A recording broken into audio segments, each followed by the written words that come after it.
வாழ்நாள் முழுக்க கழுத்தில் மாலை, 5 மலையும் தவில் வாசித்தபடியே கடக்கும் குருவின் குருசாமி.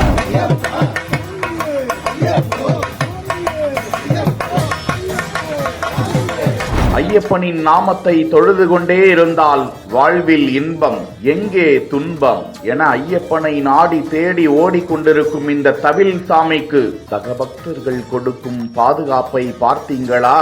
தவில் வாசித்தபடியே மலை ஏறும் இந்த குருவின் பெயர் தவில் வித்வான் சம்பந்த விநாயகம். ஐயனை காண கணக்கில்லாமல் சபரிமலை சென்று வந்தவர். ஒவ்வொரு மாதமும் பல ஐயப்ப பக்தர்களை சபரிமலைக்கு அழைத்து செல்லும் பணியையும் தனது ஐயப்ப சேவையாக நினைத்து பாவித்து செய்து வருகிறார். எந்நேரமும் ருத்ராட்ச மாலை அணிந்தே இருப்பார். அவரது தீவிர ஐயப்ப பக்திக்கு ஏராளமான பக்தர்கள் தலை வணங்கி பாதம் தொட்டு ஐயப்பனே சரணம் என பதிவிட்டு வருகிறார்கள். சுவாமி சரணம் என்கிற முகநூல் பக்கத்தில் வெளியிடப்பட்டிருக்கும் இந்த காணொளி வலைதளத்தில் பக்தி பெருக்கை ஏற்படுத்தி வருகிறது.